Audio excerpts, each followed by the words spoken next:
Hello friends, आज हम देखेंगे 325 आईपीसी। 325 आईपीसी कहता है कि punishment of voluntary causing grievous hurt, यानी कि ग्रीवियस हर्ट का मतलब है कि गंभीर चोट। हम सामान्य भाषा में उसे गंभीर चोट कहते हैं और कानूनी भाषा में उसे घोर उपहति कहा जाता है और ग्रीवियस हर्ट। तो हम देखते हैं कि सामान्य जीवन में अगर दो पक्षों के बीच में कोई विवाद हो जाता है, उसमें बल का प्रयोग होता है और हाथापाई हो जाती है, तो एक पक्ष दूसरे पक्ष को चोट पहुंचाता है। तो वह चोट कैसी होनी चाहिए, यह 325 में ग्रीवियस हर्ट में पनिशमेंट है। तो ये जो ग्रीवियस हर्ट है वो डिफाइन है आईपीसी की धारा 320। 320 में मेन 8 प्रकार की चोटें हैं जो ग्रीवियस हर्ट में डिफाइन है। अब ये 8 प्रकार की चोटें क्या क्या हैं वो हम देखते हैं। जैसे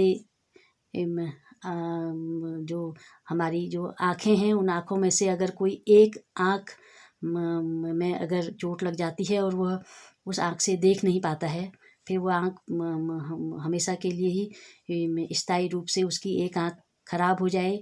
दूसरा है कान, अगर एक कान में चोट पहुंचने से कान का पर्दा फट जाए, कान खराब हो जाए। और तीसरी चोट है कोई बॉडी का एक कोई ऐसा पार्ट उसको वो टूट जाए, तो ये बॉडी का पार्ट उसको कोई चोट पहुंच जाए वो। और चौथा है कि कोई अंग या कोई जोड़ टूट जाए, स्थायी रूप से अपंगता हो जाए।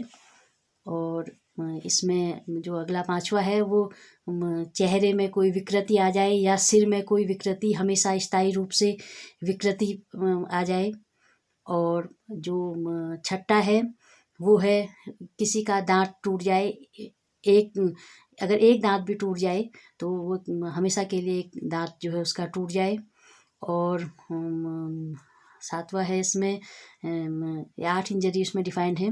7वीं में कि कोई किसी में एक पक्ष दूसरे पक्ष को चोट पहुंचाए और वह हमेशा के लिए उसमें नपुंसकता आ जाए। और 8वां है इसमें कि किसी व्यक्ति को अगर चोट पहुंचती है तो वह जो है 20 दिन के लिए कम से कम 20 दिन के लिए वह चोट के कारण अपने कार्य क्षेत्र में ना जा पाए, या 20 दिन तक उसको उस चोट से उसके शारीरिक शरीर में उसमें दर्द हो, तो ये जो है ग्रीवियस हर्ट की श्रेणी में आएगा। अब हम देखते हैं कि जैसे हमने पिछले चैप्टर में भी बताया था कि आईपीसी का जो चैप्टर 16 है उसमें 299 से लेकर 377 तक शरीर से संबंधित जो भी क्षति है उसकी बात कही गई है। और सेक्शन 319 से 338 तक चोट के द्वारा अगर किसी को शारीरिक चोट पहुंचती है तो वो उसका पनिशमेंट उसके बारे में बात की गई है। तो इसमें 2 प्रकार की इंजरी ये हो सकती है किसी भी व्यक्ति को, एक सिंपल इन नेचर, एक ग्रीवियस इन नेचर। तो 325 है वह ग्रीवियस इंजरी की बात करता है कि अगर किसी को ग्रीवियस हर्ट हो जाए तो वो ग्रीवियस हर्ट की बात करता है। अब हर्ट में अगर हर्ट को हम देखें तो वो 319 में डिफाइन है कि ह्यूमन बॉडी की में इंजरी हो जाए, पेन हो जाए, या वो किसी प्रकार से डिसेबल हो जाए। तो हम 325 की बात करते हैं। तो 325 में अगर ये सब इंजरियां जो 8 जो 320 में जो डिफाइन की हैं, अगर इनमें से कोई एक पक्ष दूसरे पक्ष को चोट पहुंचाता है और इनमें से अगर कोई भी एक चोट भी अगर उसमें लग जाती है तो वह जो है 325 के अंतर्गत आएगा। तो अब हम देखते हैं एग्जाम्पल के तौर पर, अगर 2 पक्षों में अगर हाथापाई हो जाए, बल का प्रयोग हो और आपस में झगड़ा हो जाए, तो एक पक्ष दूसरे पक्ष को का जो है उसकी एक आँख में ही कोई चीज़ से वार कर दे, नुकीली चीज़ से या किसी भी चीज़ से, और उसकी एक आँख हमेशा के लिए ख़राब हो जाए, स्थायी रूप से आँख ख़राब हो जाए, या कान का पर्दा फट जाए, या उसका हाथ टूट जाए और उसको हमेशा के लिए हाथ से अपंगता आ जाए, या कोई उसकी एक उंगली कट कर दे, एक उंगली उसकी हमेशा के लिए कट जाए, तो ये जो है 325 के अंतर्गत आएगा।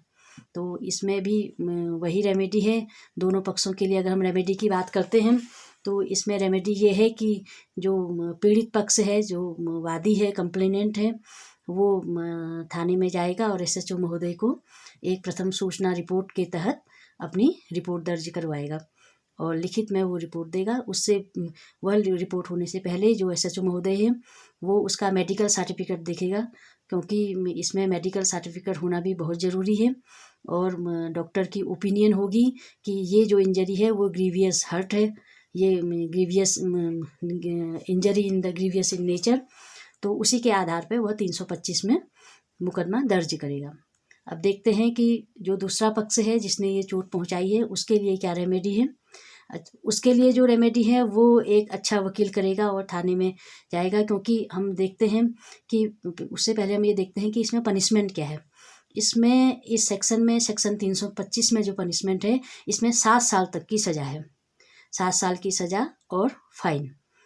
तो इसमें 7 साल तक की सज़ा है और ये जो ऑफेंस है ये कॉग्निजेबल ऑफेंस है और ये कंपाउंडेबल भी है, compoundable in the permission of the court.